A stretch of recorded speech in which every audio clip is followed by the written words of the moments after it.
As every eye in Los Angeles remained riveted on Luna Nozawa, her name on every whispering lip, her face splashed across tabloid covers and social media feeds, Sheila Carter sat in the dim glow of her retreat's parlor, fingers steepled beneath her chin as she allowed a slow, knowing smile to spread across her lips. For weeks now, the Logan Forrester feud had roiled the city's most powerful families, splintering alliances and threatening the very foundation of the dynasty that had once been unshakable. Brooke Logan's public defense of her daughter's honor, Ridge Forrester's simmering jealousy over old flames, Steffy Forrester's icy proclamations about family reputation, and the courtroom theater of Hope's paternity dilemma had created a maelstrom of distraction that left the Forrester compound vulnerable in ways no one had anticipated. Sheila's former schemes, brutal assaults, whispered threats, clandestine infiltrations, had yielded only fleeting triumphs against her enemies, and though her reputation as a violent predator was well established, she now craved a victory wrought not from blood or intimidation, but from the most potent weapon of all, the mind. She would strike with psychological precision, bypassing metal detectors and watchful guards, disarming Steffy and her allies with the very tenderness they believed reserved for them alone. As Sheila allowed the plan to crystallize in her mind, she pictured the wide-eyed wonder of Hayes Logan Finnegan when she approached him, an innocent, doting grandmotherly figure bearing gifts, hand-stitched blankets, storybooks of fantastical worlds. A lullaby hummed in a voice so sweet and calming that no 3-year-old could resist its warmth. Behind that facade, however, lay years of manipulation honed to a razor's edge. Twists of phrase designed to sow doubt in Steffy's maternal instincts, insinuations that Finn's devotion to his son might blind him to unseen dangers, small revelations about Steffy's past decisions that would trigger guilt and insecurity and fracture the bonds that held their new family tight. The plan was simple yet devastating in its potential. Exploit the sanctity of motherhood, the vulnerability of a father's love, and the scandal-saturated chaos of the Forrester, Logan power struggled to slip unseen into the heart of the executive suites and the private nursery alike. Sheila envisioned the first encounter. Steffy, preoccupied with damage control after her latest press release painted Hope Logan as a scandalous interloper, would scarcely notice when a faux volunteer from a local charity quietly appeared in the corridors of Forrester Creations, offering to craft a handmade mobile of felt butterflies for Hayes's room. Steffy, pressed for time and burned out by crisis management, would accept the offer with a curt nod, her mind miles away as she issued instructions to interior designers about blackout drapery. Later, when Finn returned from a late-night strategy session with Eric and Ridge, he would find Grandma Sheila sitting cross-legged on the nursery floor, eagerly reading Hayes' story about brave adventurers who conquer darkness with light. She would laugh softly at every coup and tickle Hayes' toes just so, planting the image of a devoted grandmother in Finn's mind. Then, once Steffy walked in to retrieve her son, worried lines etched on her forehead, Sheila would tilt her head in mock sympathy and ask, with the gentlest coo, whether Steffy ever worried she wasn't enough for Hayes. That perhaps her ceaseless drive to protect the Forrester legacy might leave her son in need of more. Isn't motherhood the most profound journey, dearie? Sometimes I wonder if I gave my own child enough of myself when ambition called my name. In that one breath, Sheila would unleash a spray of doubt that might spread like spilled ink across Steffy's psyche, insinuating that her fierce loyalty to family business could be a detriment to her role as a mother. Next, Sheila would exploit the fracturing bonds between Brooke and Ridge, with whispers delivered to post, boardroom hangers-on. Casual comments about how Ridge sometimes retreats into work when parenting demands more. She would fan the embers of Ridge's guilt until he questioned whether his ceaseless battles for his marriage and business had sidelined his role as patriarch. Ridge would begin to glance anxiously at Ali and Luna, worried that the same neglect might befall Hayes under Steffy and Finn's watch. Sheila's soft voice over the phone, urgent and maternal, would claim that she had noticed Ridge's preoccupation, sympathizing, and asking if he ever felt torn between legacy and love, and wouldn't it be wonderful if Hayes had a grandmother who could shoulder some of that burden? Such suggestions, offered with the honeyed inflection of someone who professed nothing but concern, would coil around Ridge's heart like a vine, spreading doubts about Steffy's capacity to balance motherhood and the weight of Forrester's future. Finally, the grand execution would bind the Logan and Forrester conflicts into a single tapestry of distrust. Sheila would arrange for Luna, currently ensnared in her own scandal, to cross paths with Steffy in the garden courtyard under the pretext of apologizing for the chaos her actions had wrought. As Luna stumbled through a confession, Sheila would emerge from the shadows as her protector, smoothing Luna's hair, whispering solidarity about how hard it is to be young and misunderstood, while subtly aligning Steffy's ire with Ridge's jealousy. "You've been so strong, dear Steffy, but even the strongest among us deserve a shoulder to lean on when the world turns its back." As Steffy wavered, torn between indignation at Luna's ploys and intrigue at Sheila's comforting presence, Finn would arrive, breathless, torn between the instinct to rescue his wife and the urge to see this ambassador of empathy in action. Patiently, Sheila would offer to care for Hayes that evening, noting gently that new mothers, especially those under siege, need a respite now and then, and if Steffy needed to focus on corporate damage control, she could trust Hayes in a grandmother's capable arms. The seed would be planted.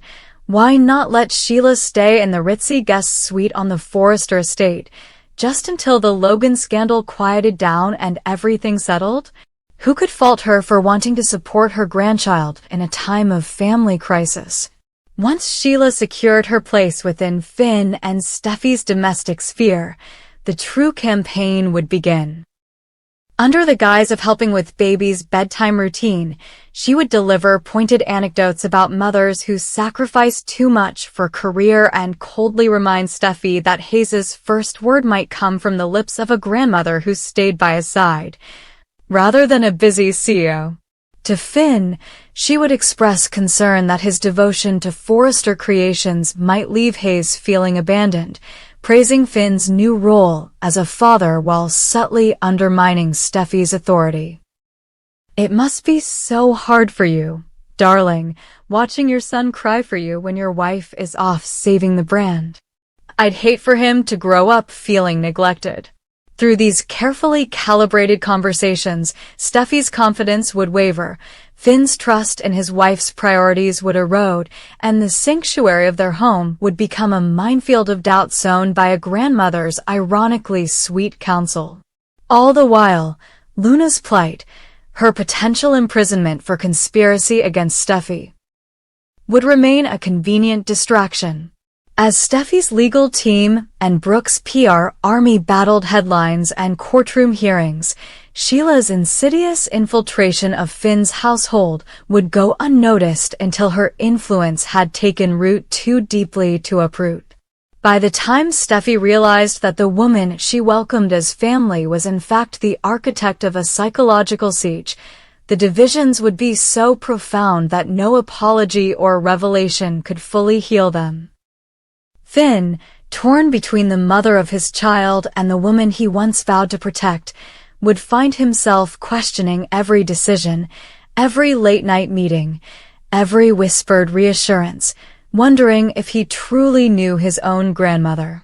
In that moment of ultimate betrayal, the Logan-Forrester alliance, already frayed by scandal and jealousy, would snap under the weight of Sheila's psychological grandmother, Gambit, leaving both families reeling. And as the fallout reverberated through the corridors of Forrester Creations and echoed in the child's nursery where innocence once prevailed, Sheila would sit back, triumphant, having orchestrated a victory more devastating than any violent scheme. A triumph born not of blood spilled, but of minds fractured, hearts divided, and a family torn apart from within. Sheila's silent coup rippled through the Forrester, Finnegan household like an invisible tremor, one that only revealed its destructive power when the cracks widened beyond repair.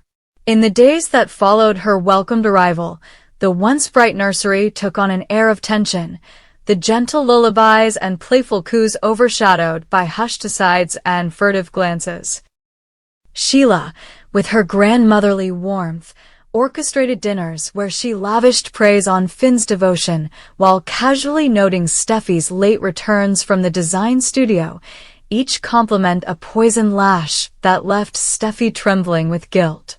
Finn, caught between gratitude for Sheila's support and confusion at his wife's mounting unease, began to withdraw from board meetings and runway previews, citing family commitments as his excuse.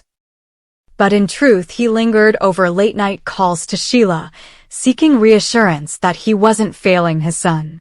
Meanwhile, Steffy's normally unshakable confidence began to falter. She found herself double-checking every safety latch in the nursery, questioning whether she'd overlooked something crucial, and waking from dreams of haze crying in a darkened room while she raced across miles of marble corridors to reach him. The seed of doubt took root so deeply that Steffy, ever the fighter, started to believe she might indeed be neglecting the one life she had vowed to protect above all else.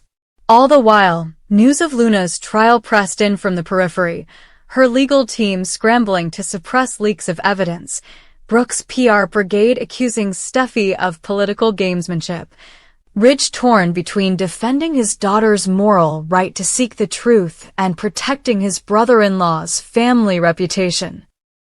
No one saw Sheila's handiwork in Finn's home because she cloaked every manipulation in kindness. When Steffy finally confronted her bursting into the nursery to reclaim Hayes after a long day, only to find him giggling in Sheila's lap as she waved a picture book, Sheila smiled and held the child closer, whispering, "He's just so attached to his grandmother these days. I think he misses a woman's touch when you're away." In that moment, Steffy's maternal instincts, always her strongest asset, turned against her. She felt a pang of jealousy so fierce she could taste it, and rather than ask why she'd been kept from her son, she muttered an apology, as if she had wronged both mother and child. That night, Finn found Steffy in his study, her mascara-streaked cheeks hidden behind her palms. As she confessed her mounting insecurities, tears slipping unchecked down her cheekbones, Finn wrapped her in his arms, whispering that no force in the world could replace her in Hayes's life. Yet even as he murmured the words, his mind raced back to Sheila's patient eyes, the way she had soothed the child's cries, and the genuine gratitude he felt. For once, someone was shouldering a share of the burden. He told Steffy he would speak to his mother about scaling back her visits.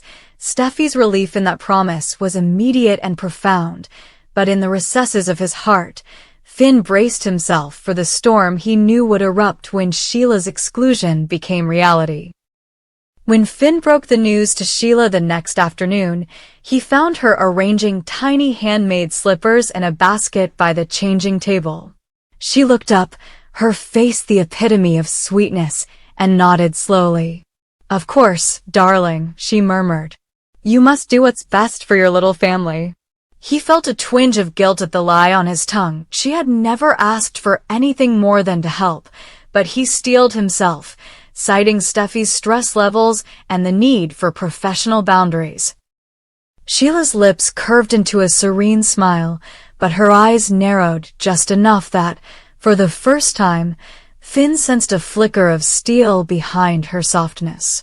She kissed Hayes on the forehead and bid them goodbye, promising that she'd bring fresh-baked muffins for Sunday brunch. That night, as Steffi and Finn shared a quiet dinner in the glow of the fireplace, a breath of relief passed between them. They were reunited, the insidious divide bridged by an honest conversation and a mutual pledge to guard their family against outside influence. They toasted to trust and resilience, unaware that Sheila's plan had stalled but not shattered. From the vantage of her upscale rental 2 blocks away, Sheila watched the lights of the Forrester estate twinkle, her lips curling in satisfaction. She had sown her seeds of doubt, tested the fractures in their bonds, and forced them to confront the very vulnerabilities she intended to exploit later. The next move, she decided, would be even more devastating. She would intercept the paternity test results for Luna, engineers rumors tying Steffi's reunion with Finn to a power play against Hope, and leak fabricated evidence suggesting Steffi had withheld vital care from Hayes. The plan was a 3-pronged assault. Discredit Steffi in the public eye, fracture Finn's trust beyond repair, and leverage Ridge's loyalty against Brooke's crusade, triggering a cascade of events that would leave the Logan and Forrester legacies in ruins. Unbeknownst to Sheila, however, Luna's trial took an unexpected turn. The judge allowed a surprise witness who would reveal that Luna's intentions towards Steffi had been wrongly interpreted, casting doubt on the entire legal premise and electrifying the media with a fresh scandal. One that threatened to eclipse Sheila's manipulations in the headlines. Brooke seized on this windfall, launching a full-scale investigation into the leak of paternity rumors and demanding Ridge's support, who in turn pressured Steffi to publicly stand by her sister-in-law. The Forrester sisters-in-law found themselves on the same side of a battle that neither had chosen, uniting against a common enemy in the courtroom rather than the nursery. As Brooke and Steffi locked eyes across the polished mahogany table in Eric's office, a new alliance formed, forged by circumstance and galvanized by the realization that the true threat lay not within their family's conflicts, but outside, in the shadows where Sheila's sinister fingers still twisted the strings. In that pivotal moment, Ridge, Hope, Steffi, Finn, and Brooke made a pact.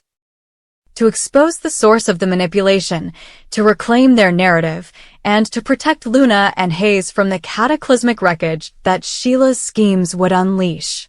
They would draw Sheila out of her hiding place, force her into the light, and confront her evidence with unity rather than fractured suspicion.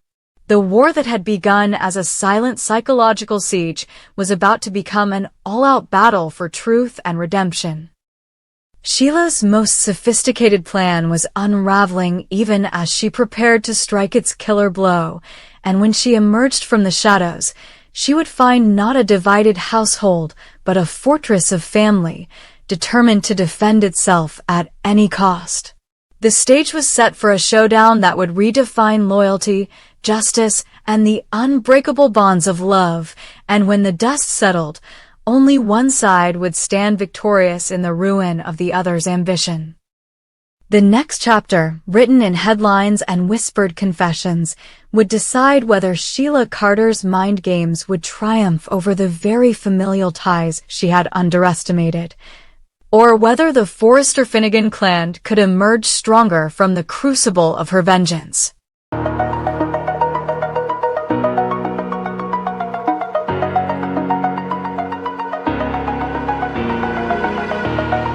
Oh.